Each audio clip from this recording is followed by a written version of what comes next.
No sé, me voy a contar.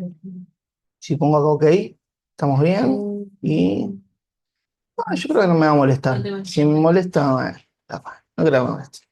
Bien, ahora sí. Bueno, entonces arrancamos de vuelta.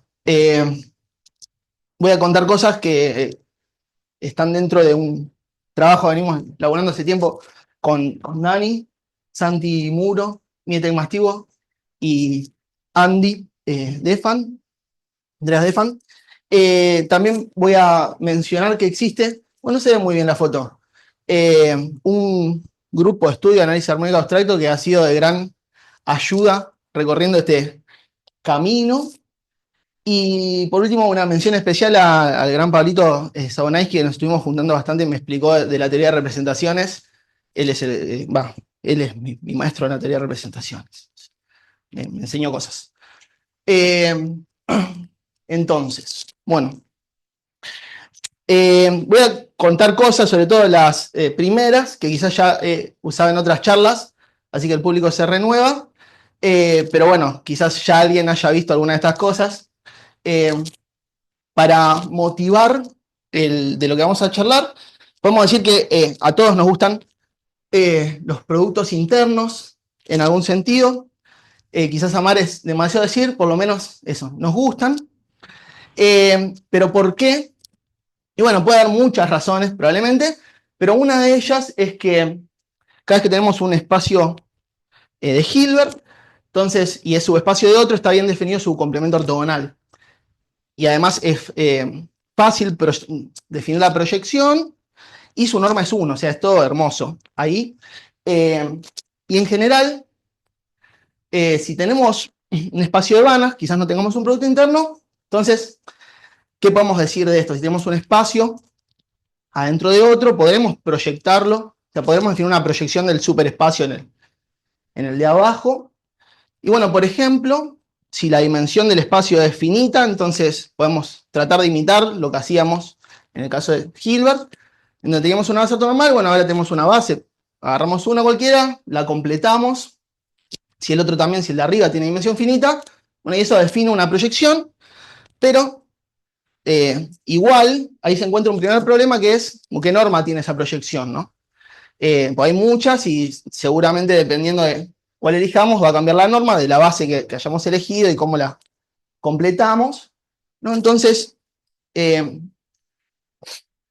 lo que nos va a interesar estudiar es, bueno, cuándo podemos definir estas proyecciones y cómo podemos entender cotas para sus normas, ¿no? Bueno, una proyección es lo que probablemente cada uno ya sepa, que es un operador que al cuadrado da sí mismo, que su imagen es el lugar hacia donde queremos proyectar, ¿no? O sea, y en definitiva, si lo restringimos al subespacio X, es la identidad, y decimos que X es complemento de Y cuando existan proyecciones acotadas, ¿no? Entonces, por ejemplo, un lugar en donde son importantes las proyecciones son cuando queremos entender cómo aproximar espacios, perdón, elementos de un espacio más grande por elementos de un espacio más chico. Entonces, el error de la aproximación está acotada por básicamente la norma de la proyección que estemos usando, ¿no? Y algunas otras cosas, pero la norma de la proyección aparece en la cota que uno quiere dar, en la distorsión que uno está metiendo cuando aproxima elementos de un espacio más grande por elementos de un espacio más chico, ¿no? Entonces, con esto podemos decir que tenemos una motivación, por lo menos, seguramente hay más, para tratar de entender cómo son las normas de las proyecciones. Entonces, bueno, el problema que surge de esta discusión es tratar de entender, dados un espacio X y un subespacio Y, cuál es la proyección de norma más chica que podemos encontrar, ¿no? O al revés, bueno, en la situación que recién discutíamos, teníamos un espacio X y uno más grande Y, bueno, pero si solamente tenemos X, y quizás podemos pensar en todos los superespacios, bueno, entonces existirá siempre una proyección del superespacio más grande en el más chico, digamos, y cómo podemos acotar la norma más chica dado un espacio grande, ¿no? Un espacio de arriba. Son las preguntas. Bueno, si la dimensión del espacio es infinita, entonces no siempre existen proyecciones. O sea, no todos los espacios son complementados en otros, ¿no? Y existe el ejemplo que una vez se discute en funcional, que es C0 no es complementado en el infinito.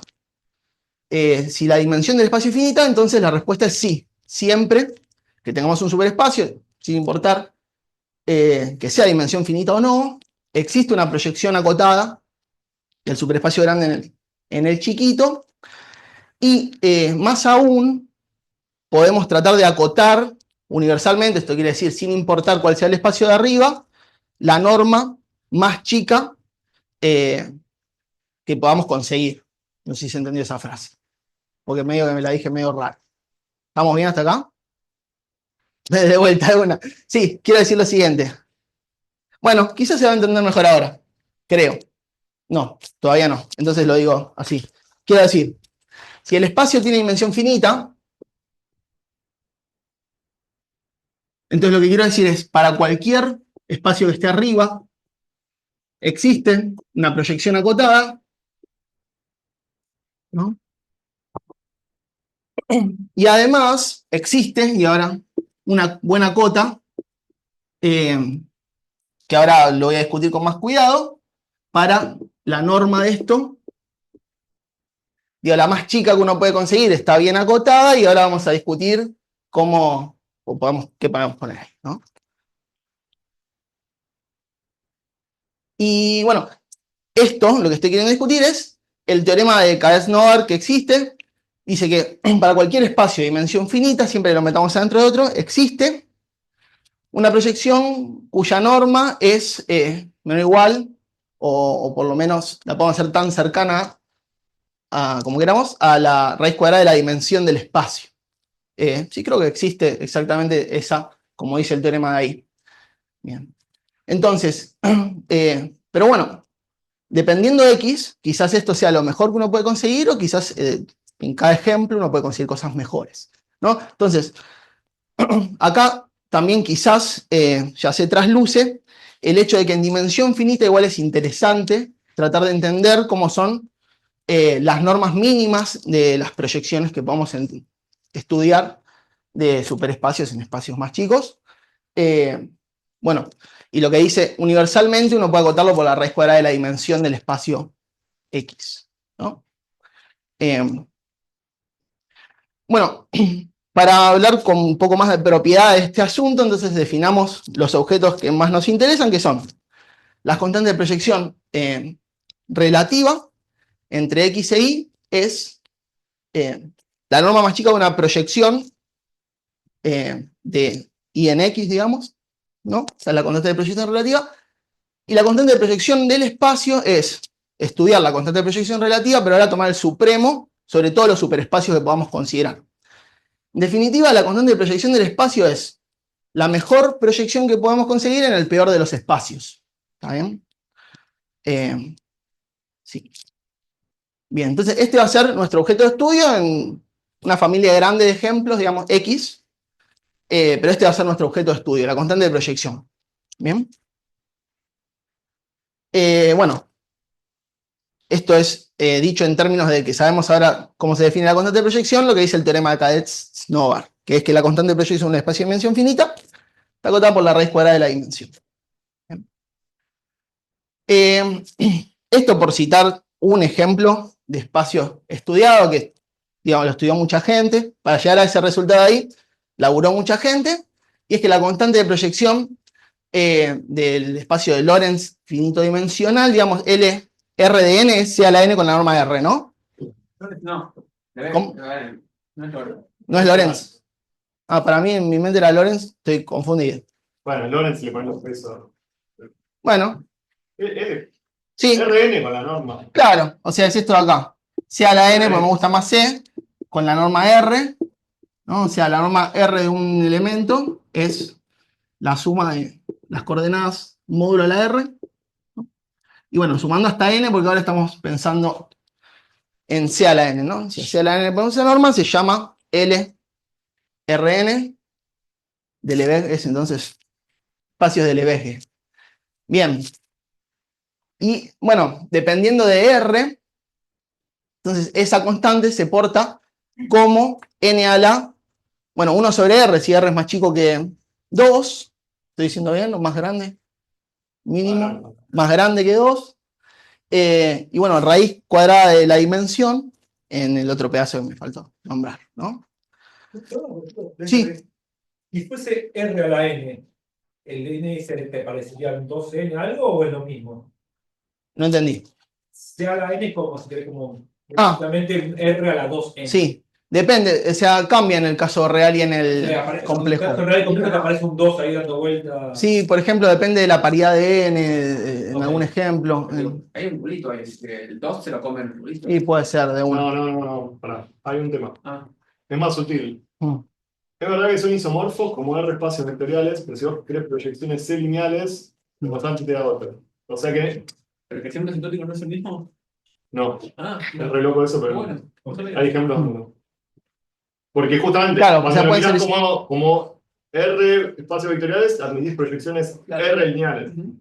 Cuando admitís proyecciones C lineales, es más, digamos, son distintos. No, hay ejemplos donde no. Del No sé si el R. Ah, por eso digo, pero esa yo me parece que no vería tanto. Ah, no importa. Bueno, me fijo. Pero entonces es todo complejo. Complejo, era para dar un ejemplo y Bien. decir, hubo mucha gente que lo estudió. Esa era esta diapositiva, digamos. Sí.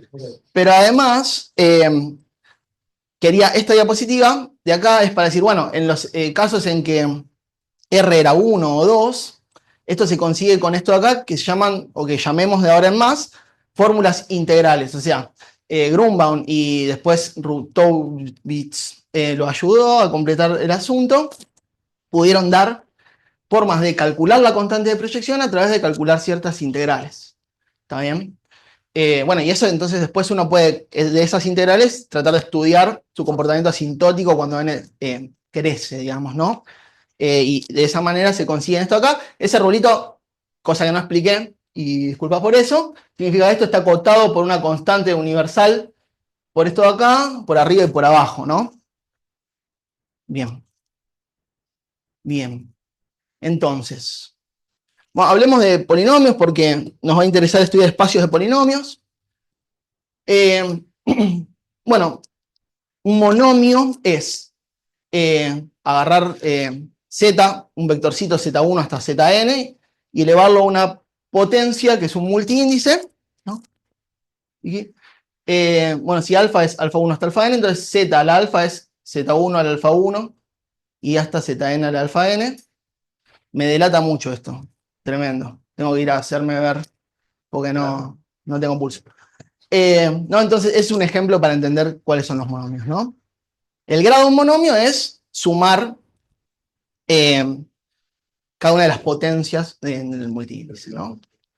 Y esto de acá, bueno, alfa factorial es hacer factorial de cada uno de los bichitos. No sé si esto lo vamos a usar, pero se usa bastante.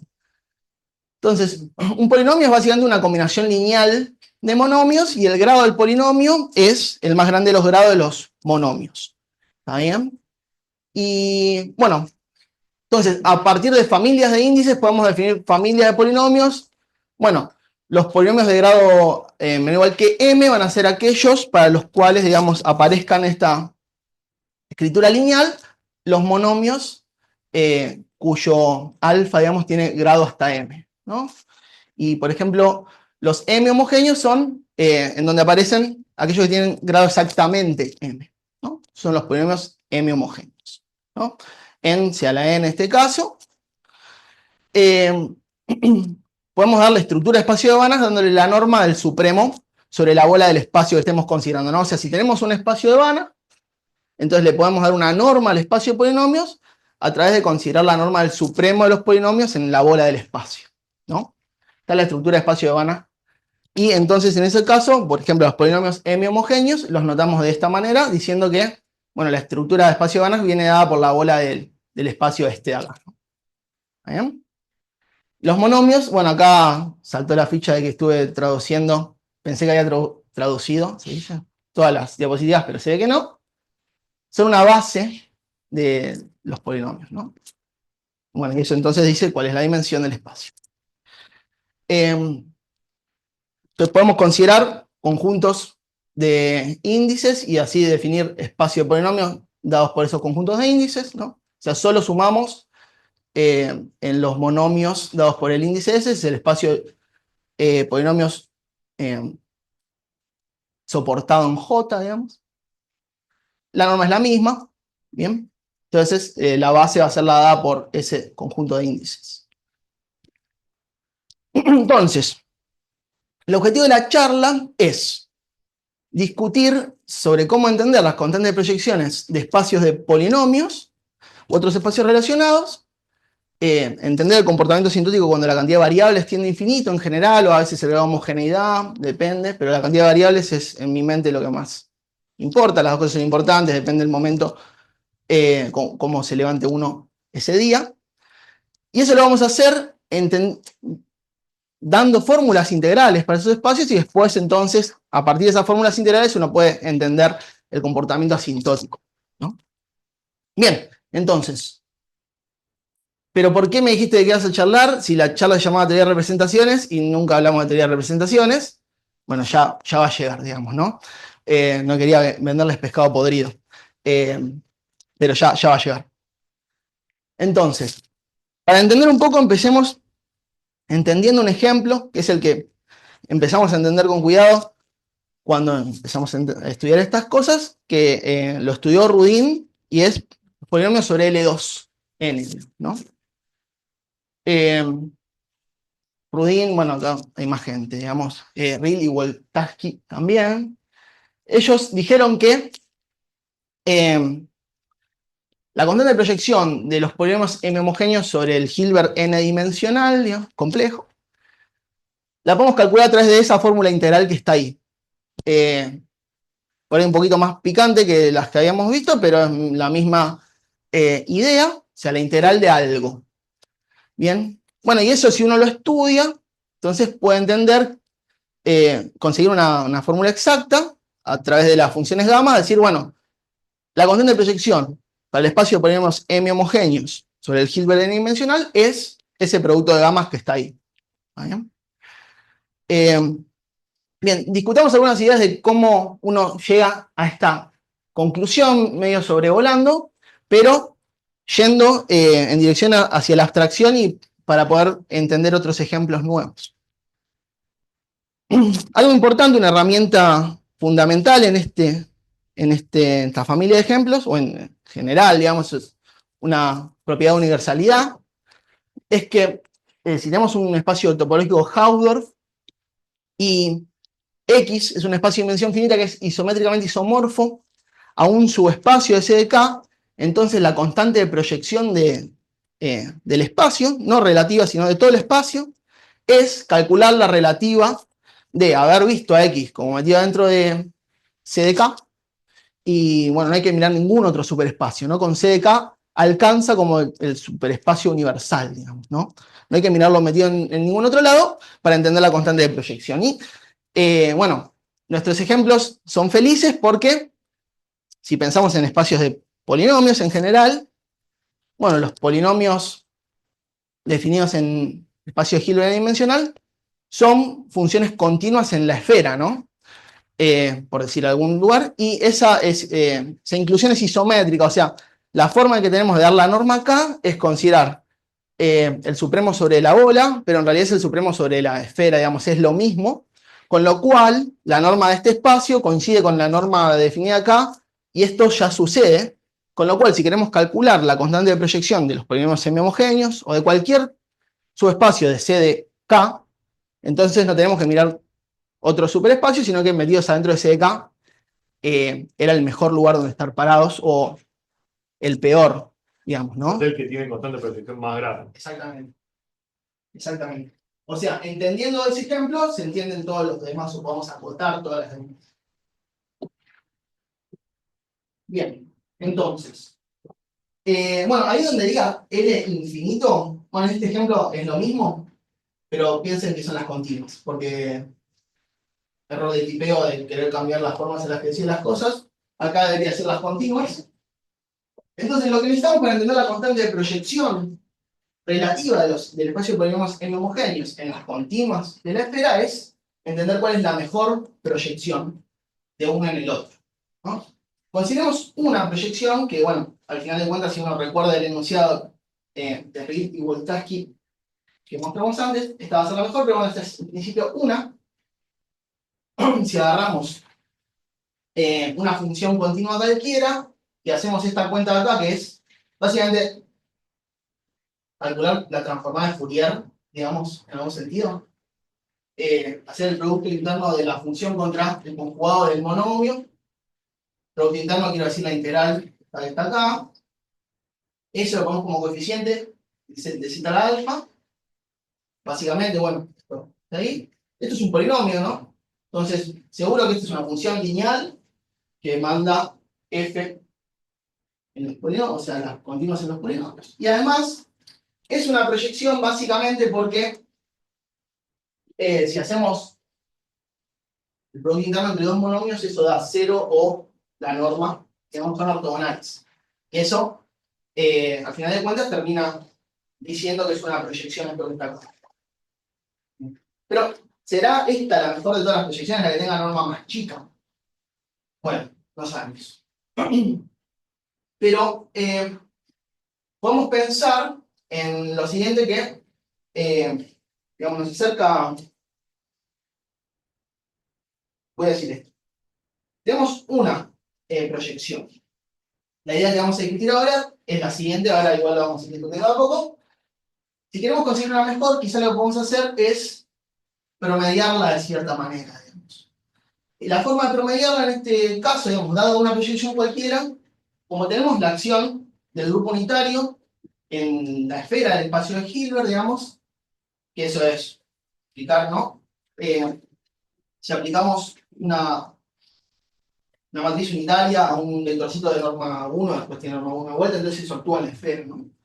Y eso induce una acción, al final de cuentas, en las continuas de la esfera, ¿no? Y la acción, esa es, digamos, por precomposición, ¿no? Entonces, bueno, podemos pensar en, dado un operador unitario cualquiera, bueno, este operador que está acá es, aplicado a la función continua, hacer actuar el otro, ¿no? Precomponer con esto. Y si tenemos una proyección cualquiera, lo que vamos a hacer es definir una nueva, promediando esa por la conjugación de esa acción, ¿no? Quiero decir, si tenemos una proyección, bueno, y aplicamos un operador de estos y este otro acá, esto es una proyección de nuevo. Bueno, lo que estamos haciendo es integrar respecto a la medida de Hall eso, y eso es un operador de vuelta, y se puede ver que es una proyección. Y conseguimos una proyección. La pregunta es si eso mejora o no mejora en el sentido de la norma a lo que teníamos antes, ¿no? Pero bueno, eso. Esto, dado una proyección al principio, esto de acá es de vuelta una proyección, y lo que tiene de bueno, lo que va a ser importante alrededor de toda la charla, es que conmuta con la acción del grupo. ¿Bien? O sea, si le aplicamos T sub Q al principio a esta Q o T sub U al final, quiero decir, hacer esto de acá, la inversa de este operador es este que está acá, entonces T sub Q a la menos 1, o lo escribo más fácil, quiero decir, eso que dice ahí, se puede escribir también como, así que T sub U a la menos 1 de Q, T sub U es de vuelta a Q, y eso se puede ver, entre comillas, fácilmente de la cuenta de acá, ¿no? Eso se mete dentro de la integral, y si acá tenías un T sub B a la menos 1 y acá otro T sub B por acá, en realidad era lo mismo, ¿no? Que ya tenías antes.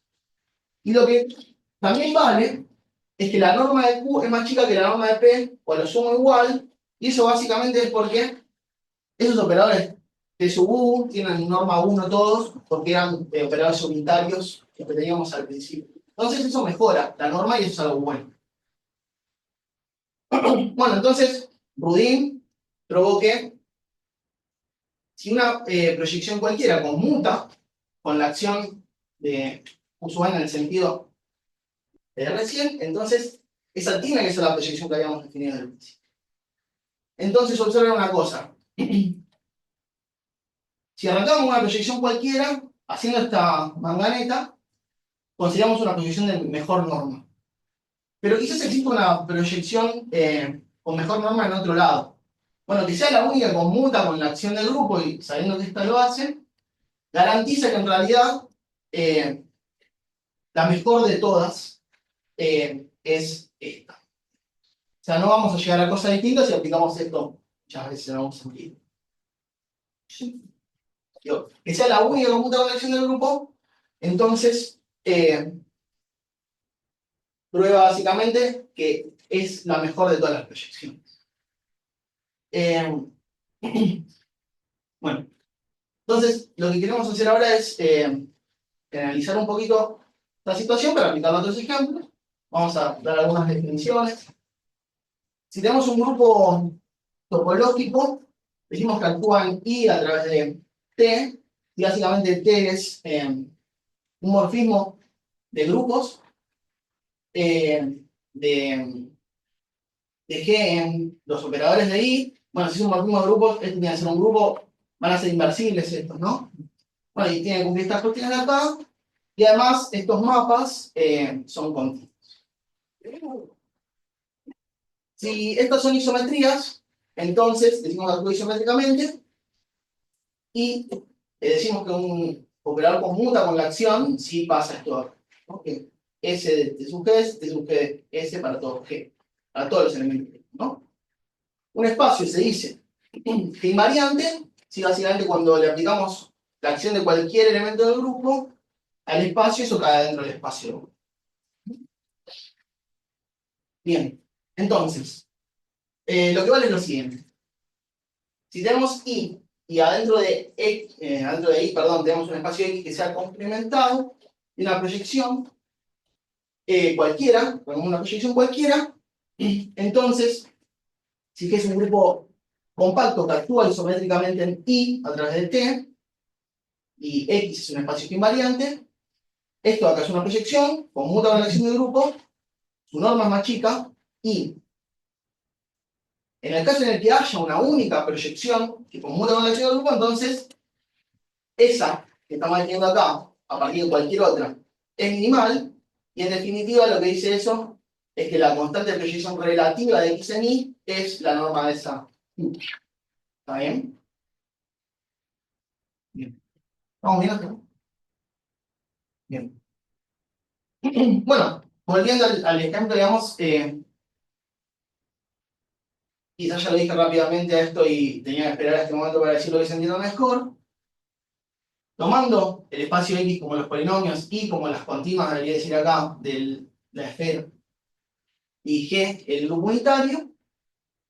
Bueno, entonces, como sabemos con el teorema de Budin, que esta es la única que conmuta con la acción del grupo y actúa por isometría, así que sé yo, en definitiva, eso dice que la constante de proyección relativa a estos espacios es la norma de esta proyección acá, y como sabíamos que la relativa a esta es la de otro espacio, bueno, tenemos lo que queríamos.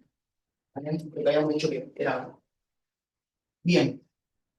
Ahora, nos íbamos hacia la abstracción, y eso es lo que vamos a hacer, digamos.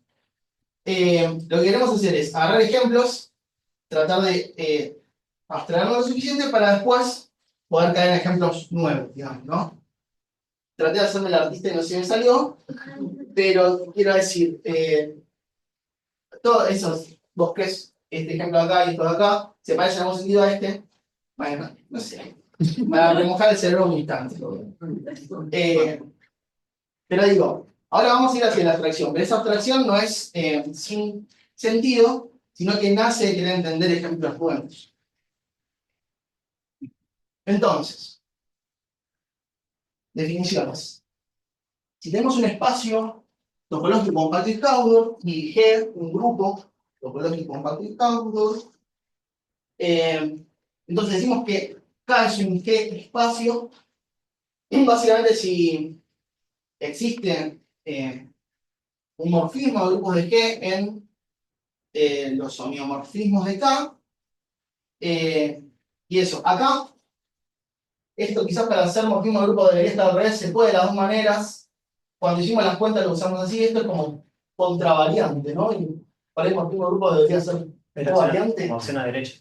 Claro, una acción a derecha, izquierda, esa yo me pierdo un poco, pero esto podía resultar raro en algún sentido, no sé, que se dé vuelta. Podemos definirlo de las dos maneras que está definido de esa. Bueno, necesitamos que el mapa este que manda dos elementos, uno al grupo y uno al espacio, en el espacio, aplicando la acción, digamos, de G en X, sea continuo. Acá se dice G transitivo cuando a cualquier elemento de K podemos caer desde cualquier otro por la acción de un elemento del grupo, ¿no? O sea, tenemos dos elementos del espacio topológico, existe un elemento del grupo que lleva uno en el otro para cualquier par. Eso es ser transitivo. G transitivo. Bien. Una terna de Rudin es lo siguiente, es un espacio topológico por una medida, entre cosas, ahora lo discutimos, un grupo con la medida de Haar, su medida de Haar, y phi, digamos, una acción de las que discutíamos antes, de forma tal que K es G transitivo, vale que para cualquier elemento del grupo, integrar F compuesto, precompuesto, digamos, por la acción del grupo es lo mismo que si no precomponíamos, es invariante por la acción del grupo la medida. Y también necesitamos que exista una familia de espacios phi invariantes e invariantes por la acción del grupo, de dimensión finita, en sus espacios todos de las continuas del espacio topológico, y de forma tal que el generado por la unión de estos de acá sea denso en CDK. ¿Bien? Esto es una terna de Rudin. ¿Phi qué es? Phi es La acción. digamos, sí, Claro. es la acción. Bien. Entonces, sucede que esto es necesario para probar los teoremas que discutamos, pero en realidad se puede probar que solamente teniendo R1 se consigue R2 y R3. Y los espacios que cumplen eso se llaman espacios homogéneos, básicamente. Son muy estudiados en análisis armónico abstracto, en álgebra de Lie, el estilo, teoría de representación, pero no estoy seguro. ¿Sí? Gracias. Bien, entonces, esto de lo que estamos hablando son espacios homogéneos, en realidad. Bueno, necesitamos estas cosas, pero se cumplen solamente siendo G transitivo el espacio. Ahora, cada vez que tengamos una terna de Rudin en espacio de dimensión finita, bueno, que sea invariante por la acción del grupo, hay un único núcleo que cumple cosas. No es necesario entender todo, pero disfrutamos un poco. Básicamente, la proyección, o sea, multiplicar, hacer el producto interno contra el núcleo evaluado en cualquier elemento, en cualquiera, y dejado el otro libre, o sea, la función es una función de este pedacito, ¿no? ¿Se entiende, lo digo? Bien. Tal vez habría que decir quién es pi s. Pi s es la proyección ortogonal de L2 de mu en S. Exacto. La pi s de una función la puedes escribir como un producto interno de F contra el reproductor. Exactamente. O sea, lo primero que cumple es que este núcleo define una proyección al subespacio. ¿Sí? Bueno, además, esta es una función que está en el espacio siempre. Cumple cosas, por ejemplo, que es invariante por la acción del grupo, que si la evaluas en XX da la dimensión del espacio, cosas. No tan necesario entenderlas ahora. Quizás lo mejor para entender sea que esto igual se puede definir de forma muy concreta, que es, si tenés una base ortonormal del espacio S, entonces, sin importar quién sea esa base ortonormal, siempre define el mismo núcleo, agarrar, y bueno, los elementos conjugados, y después poner sin conjugar y sumar, todo acá. ¿Está bien? Y bueno, y esto es una proyección, esto de acá es una proyección que conmuta con la acción del único, ¿no? Por lo que decíamos recién, de que sucede esto de acá. Al final de cuentas, esto es una proyección que conmuta con la acción del Ese que interviene en algo G para ese es cualquier es subespacio. G invariante, digamos. Es G invariante. Sí. Agarrás cualquier subespacio G invariante. De dimensión finita. que agarrás ese núcleo, esa proyección tiene eso como núcleo. Sí, exacto. Y antes pusiste las propiedades de eso. Sí, de una. Bien. O sea, Entonces, la proyección ortogonal la podés escribir mediante un núcleo reproductor que en realidad es agarrar eso. Agarrás una base normal de su espacio, mirás lo que es la proyección ortogonal y escribís lo que es. Escribís lo que es el producto interno, que es una integral. Tenés la primera de las igualdades. Le pusiste vos, Tincho, como 1. sí, de una. Esa la 1 es eso, no es más que eso. Sí, Y después todo lo demás es chequear propiedad. sí, o sea, si uno agarra esto que está acá y empieza a chequear, se cumple todo lo anterior y son cosas útiles para tener dando vueltas. En particular, por ejemplo, esto de que conmuta con la acción del grupo es siempre importante tenerlo en mente, digamos. Eh, Más definiciones. Un espacio de dimensión finita que invariante se dice accesible, ¿no? En su espacio de CDK, cuando la única proyección común con la acción del grupo sea esa que teníamos recién. Y en ese caso, cuando esto suceda, digo, para los espacios accesibles, la constante de proyección de ese espacio es la norma de ese operador, en definitiva. Y entonces tenemos esta fórmula integral, que es básicamente integrar el módulo del núcleo, habiendo fijado x para cualquier x que se nos ocurra, integral respecto de y que la segunda variable. Entonces tenemos esas fórmulas integrales. Y esa daba raíz de dimensión. Esto, Había. esto de acá. Y No, pero esa es la norma 2, la otra es la norma 1. Pero bueno, seguramente hay algún argumento de decir, bueno, la norma 2 es más grande que la norma 1, porque siempre me olvido de cómo es con la medida tensa finita y qué sé yo, y eso te da como cada vez no va. ¿Sí? Estabas pensando esto mismo. Sí, relacionando. Claro, eso sería una demostración de Kaetsnova para el caso particular que es el que hay variante y tenés toda la historia de eso. De bueno, exacto. Bien, entonces, volvamos a algunos ejemplos. Van a ser ejemplos abstractos, pero después van a ser ejemplos concretos. Pensemos en lo siguiente. Ahora, agreguemos la hipótesis de que el grupo sea abeliano, además de compacto. Cuando el grupo es abeliano, el análisis armónico es muy lindo. O sea, valen un montón de cosas que cuando el grupo no es compacto se pone un poquito picante. Yo estuve 2 años tratando de entender eso. Que cuando no es abeliano, ¿qué podemos hacer? Me costó un poco, pero llegamos a entender algo. Bueno, y ahí arranca la teoría de representaciones en el juego, pero primero tratemos de entender esto. Si tenemos un grupo compacto y abeliano, su grupo dual es el grupo de morfismos continuos de grupo que llegan al toro. ¿Cómo se llaman los caracteres? Bien, no, el toro es como el círculo, ¿no? Esto da los bichos del módulo 1. Ahí debería decir C tipo la C de los complejos. Sí.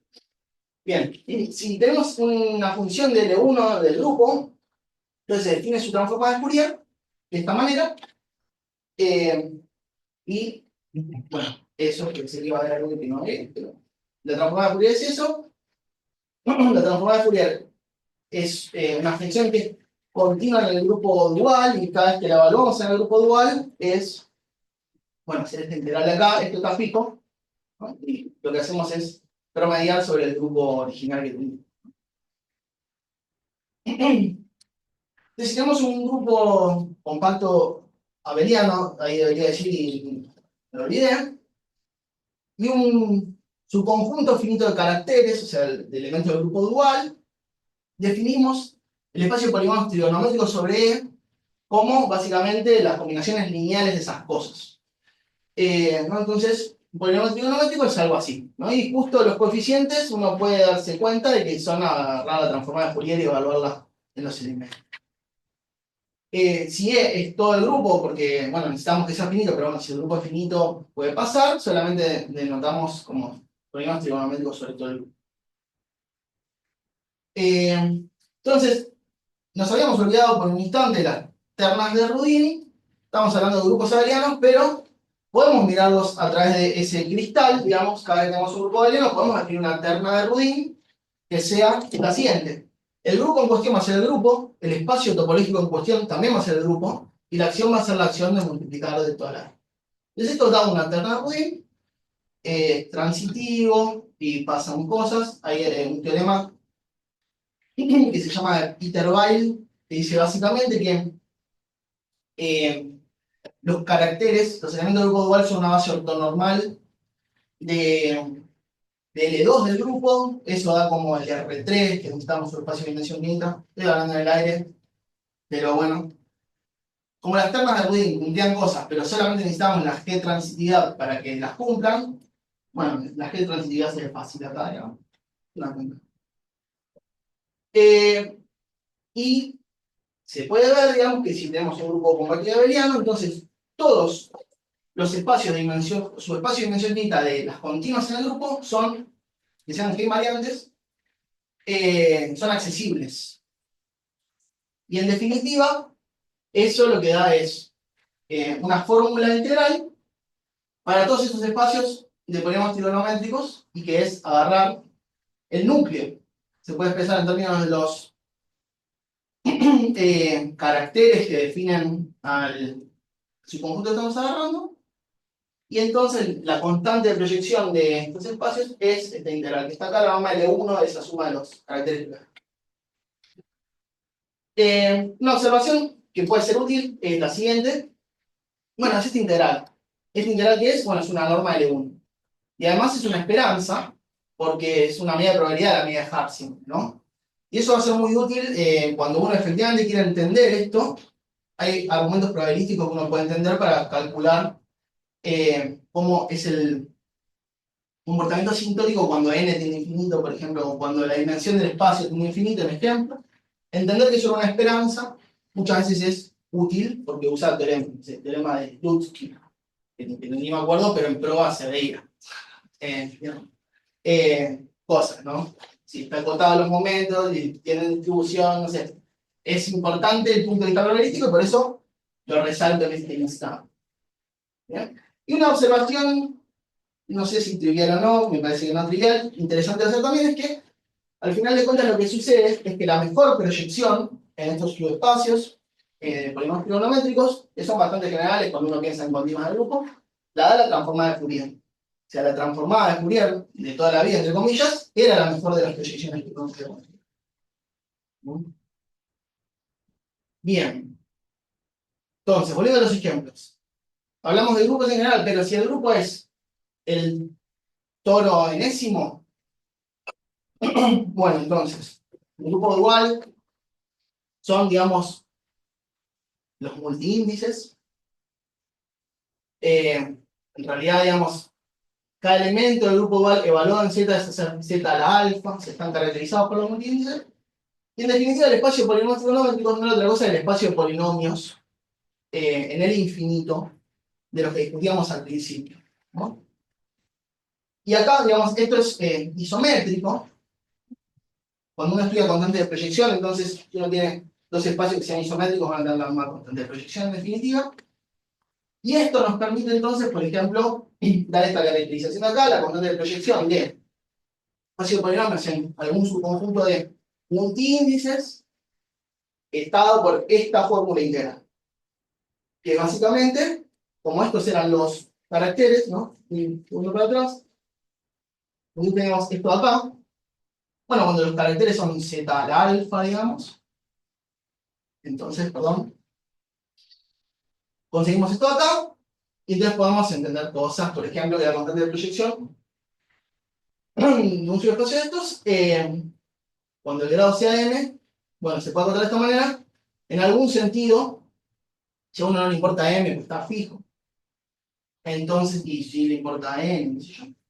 Esto dice que, efectivamente, estos espacios son bastante cumplidores con cadencias no, digamos, ¿no? O sea, no se achica más que lo que Cadence Novar decía, bueno, salvo esto acá. Yo me perdí. ¿Cuál es la relación de este slide con lo anterior? O ¿Cómo? cambiar. Esto es una. Sí, perdón. Claro, tenemos esto acá en general. Acá está bien. Y ahora. Digo, Cuando si el grupo es seguís. el toro enésimo, Sí. entonces lo que pasa es, bueno, que los caracteres son los monomios, y en definitiva lo que pasa es que el espacio de polinomios trigonométricos eran los polinomios de los que hablábamos al principio de todo. Ah, ok. Entonces nos permite esto dar unas integrales para estas cosas. Ah, me perdí ahí. De uno. Gracias. Para. O sea, cuando se pierdan y tengan ganas de decirlo. Bien, entonces, eso también nos permite entender cuando te proyeccionan espacios de polinomios de Dirichlet. Una serie de Dirichlet es una función de este estilo. Los polinomios de Dirichlet son decir, bueno, no sumo hasta infinito estas cosas, sino que sumo hasta x. Y x es algo que puede tener infinito, digamos, lo podemos mover. Entonces el espacio de polinomios trigonométricos, de polinomios de Dirichlet va a ser la serie de Dirichlet, cuyos coeficientes son no nulos hasta que n era más chico que x y después ya no.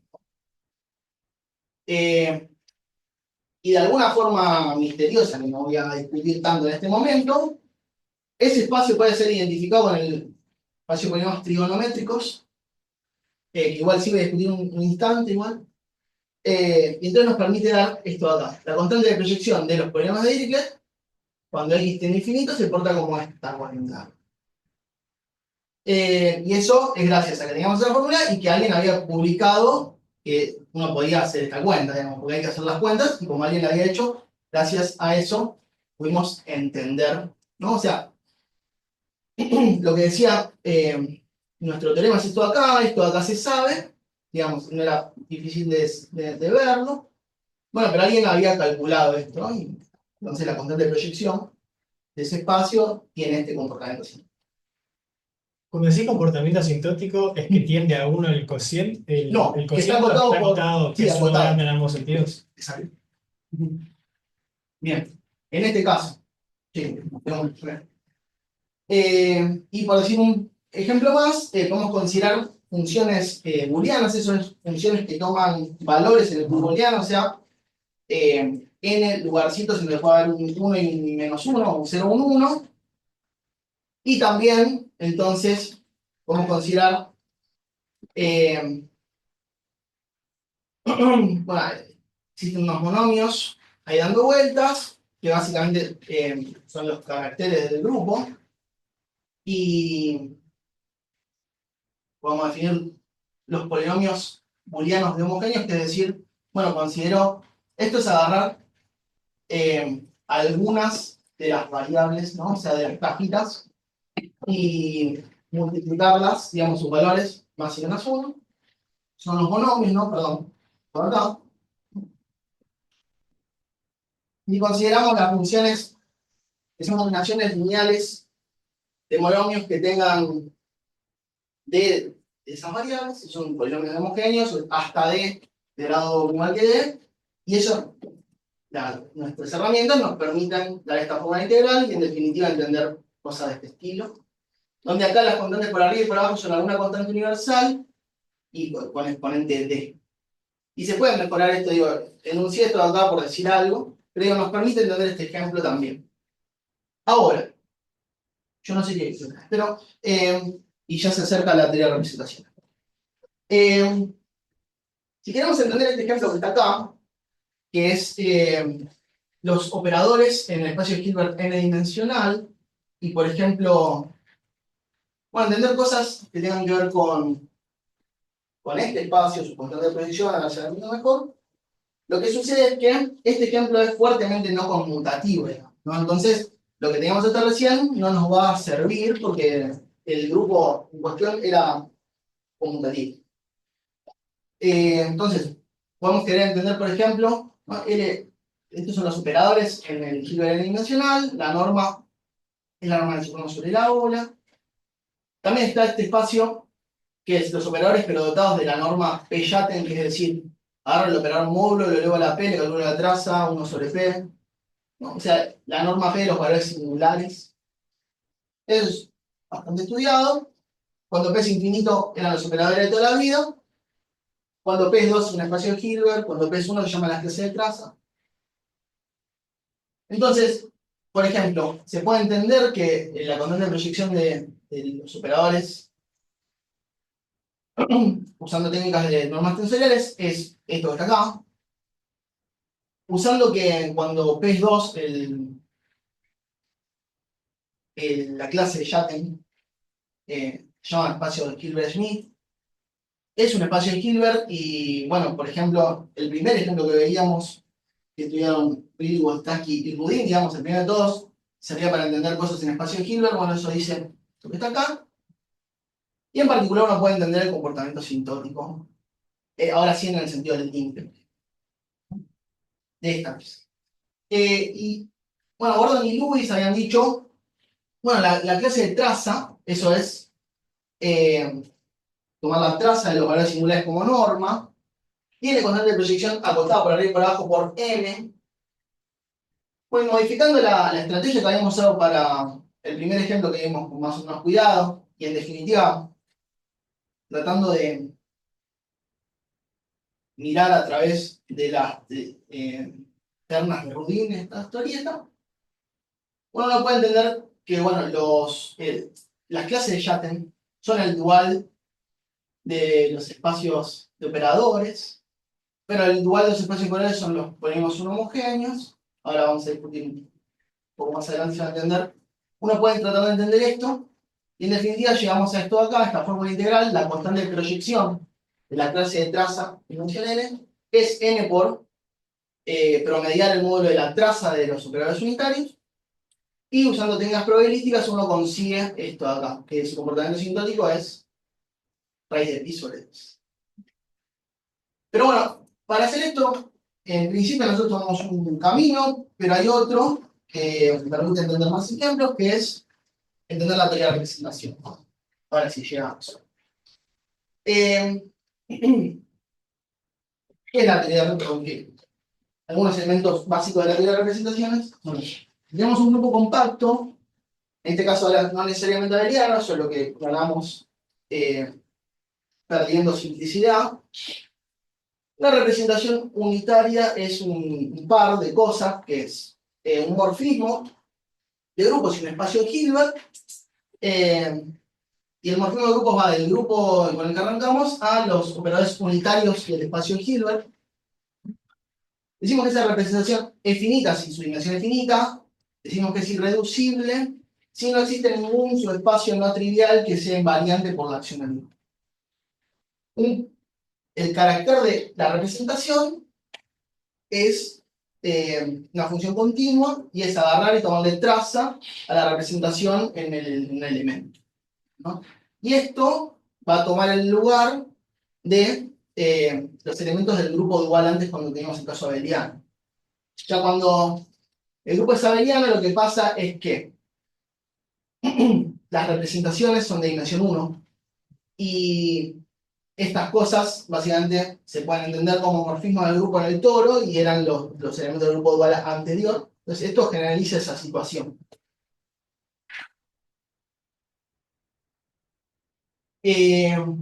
Cosas que valen, si el grupo es compacto, ahora sí, antes por ahí no usábamos por tener el grupo ser compacto, igual lo va a hacer siempre en esta charla. Si tenemos un grupo compacto, una representación unitaria siempre suma finita de representaciones irreducibles. Pero no está en la pata, creo que perdón. Ya digo esto. ¿Cómo? Sí. Perdón por. A ver, ¿cómo dijiste? Si es compacto. Sí, una representación unitaria siempre suma finita de representaciones irreducibles. Sí, sí, sí, era de dimensión finita la representación. Claro, bueno, ahí está. Pues sentía que algo me estaba faltando. Representación de dimensión finita. De una. Gracias. Estaban enseñando. Bien. Entonces. Y además, una representación unitaria induce lo que llaman el espacio de coeficientes matriciales, que es un espacio, subespacio de dimensión finita, cuando la representación sea de dimensión finita, de las continuas del grupo, y está dado por las funciones de esta forma. Elegimos dos elementos del espacio de Hilbert de la representación, y en un elemento del grupo cualquiera lo que hacemos es agarrar la representación, que es una matriz, aplicársela al vector U y hacer producto interno contra B. Y eso es una función continua, y el espacio con coeficientes matriciales es el de todos estos elementos, que es un espacio vectorial. No puedo hablarlo. Una dos representaciones se dicen unitariamente equivalentes cuando exista un operador unitario, digamos, porque es como una generalización, pero básicamente la inversa de este bicho va de un killer en otro, ¿no? Pero la inversa es el adjunto que uno puede definir, ¿no? Si existe un operador de este estilo, que hace que se entrelacen las dos representaciones de esta manera, ¿no? O sea, una es conjugada por la otra, fíjense que como vale esto acá, podemos pasar este bicho del otro lado, y entonces, en definitiva, bueno, ρ2 era hacer básicamente u por ρ1 por la adjunta de la otra, o sea, estamos conjugando por el otro, entonces se dice que son unitariamente equivalentes, están entrelazadas, también se dice o hay un intertwin operator, un operador de entrelazamiento entre las. Qué gorrito es la generalización del grupo dual, que ya no es más un grupo, es el conjunto de las clases de equivalencia de representaciones irreducibles. Eso es lo que es. El teorema de Peter-Weyl dice que, el teorema, que a veces se nombra en el caso conmutativo lo que dice el teorema de Peter-Weyl es que el grupo dual es una base ortonormal de L2 de G, y en este caso más general lo que dice es que L2 de G se escribe como suma directa de estos espacios coeficientes matriciales para representaciones irreducibles que sean equivalentes, digamos, ¿no? Y son ortogonales esas cosas entre sí. Y esto uno puede ver gracias a que en definitiva esto es L2G. Bueno, no sé, hay un teorema al respecto que dice que es denso en las continuas del grupo. Entonces, yo no sé si ahora viene porque tampoco estudié demasiado mi presentación, pero estaría bien que ahora venga de vuelta a las tripletas de Rudin a jugar, pero lo que sí quiero observar es que esto acá nos va, o va a ser las veces de la condición R3, que yo estoy hablando en el aire, ¿no? Pero quiero que recuerden esto cuando vuelva. La condición R3 para una terna de Rudin necesitaba espacio de dimensión finita, cuya unión y el generado por eso sea denso en las continuas del grupo, ¿no? Entonces, el teorema de Peter-Weyl nos va a dar esos subespacios que necesitábamos. Bueno, no estudié en mi presentación porque venía otra cosa en el medio. Se define la transformada de Fourier en estos lugares también.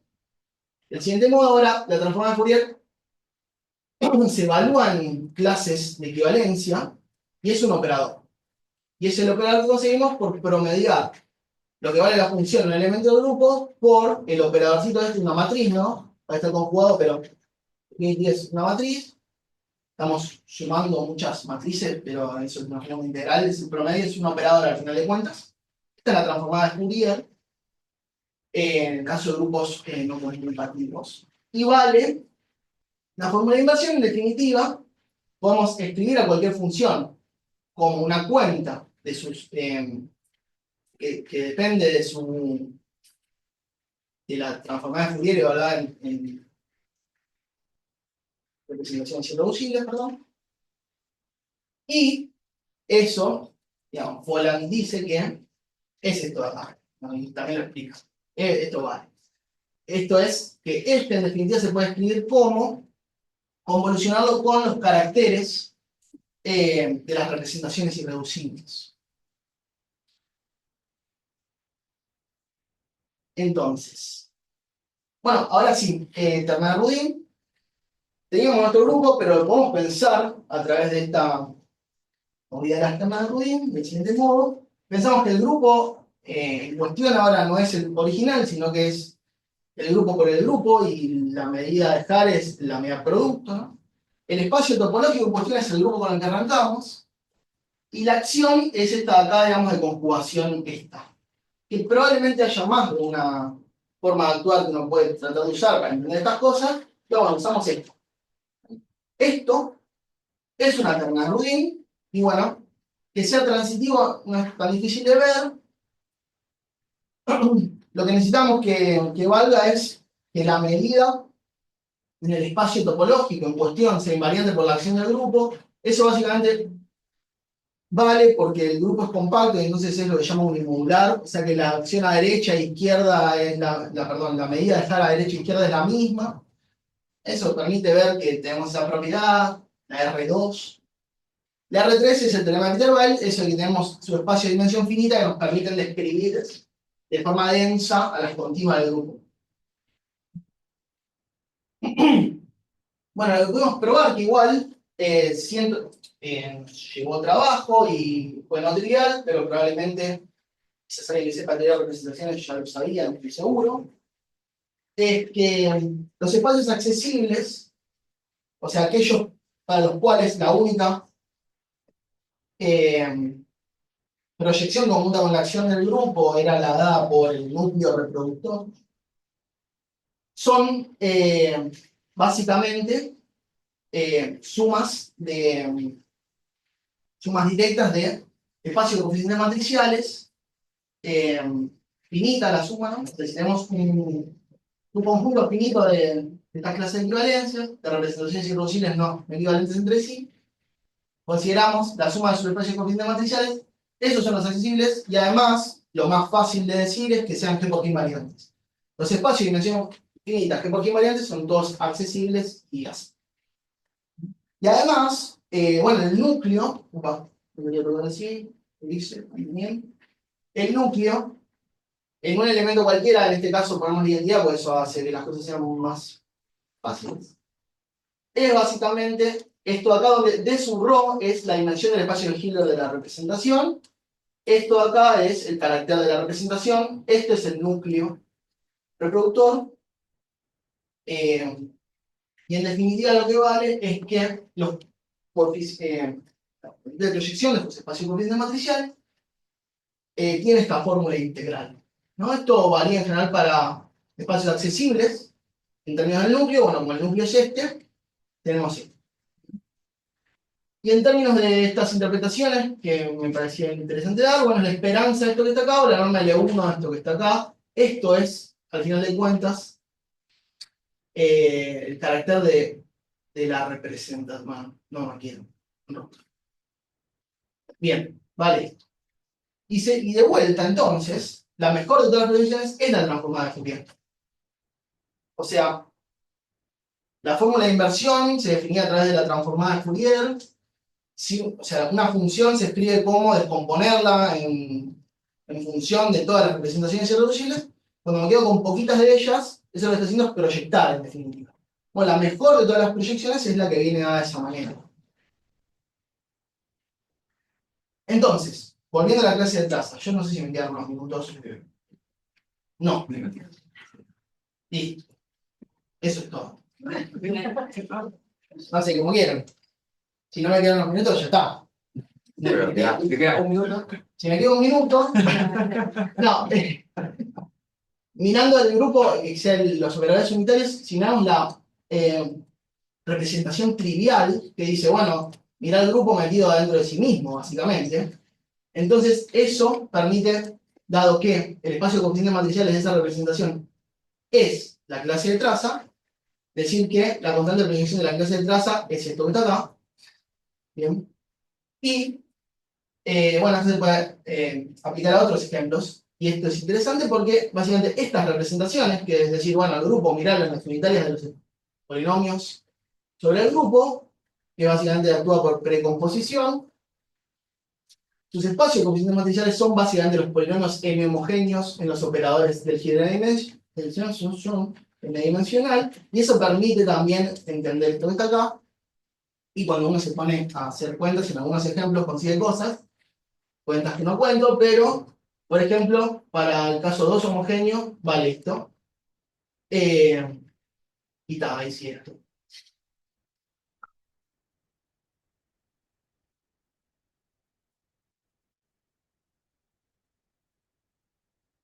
Preguntas o comentarios. No es secundario. Creo que sí, pero cuando el hecho de que la transformada de Fourier cortada en el soporte de Poincare sea la mejor proyección, en el fondo es decir que es la versión ortogonal de L2 restringida a los continuos, o el T, ¿no? Porque en L2 siempre pasa eso, que Claro. te quedas sin la proyección. Es como que la proyección ortogonal es Claro. pero funciona también para la continua, que es raro porque está cambiando la norma mucho. Claro. Y se quedan- Va, me resulta raro también. Pero bueno, sí, es eso. Sí. Es eso. Es eso. Vos mirá la proyección de L2 en el subespacio. Claro, si ahora le calculas la norma, o sea, lo mínimo cambia, ¿no? Las continuas Claro, sobre el las grupo. continuas que Lo más supremo, esa es Y sí, con esta proyección de norma más chica de las continuas en el Claro. subespacio. Ujú. Ya, por eso.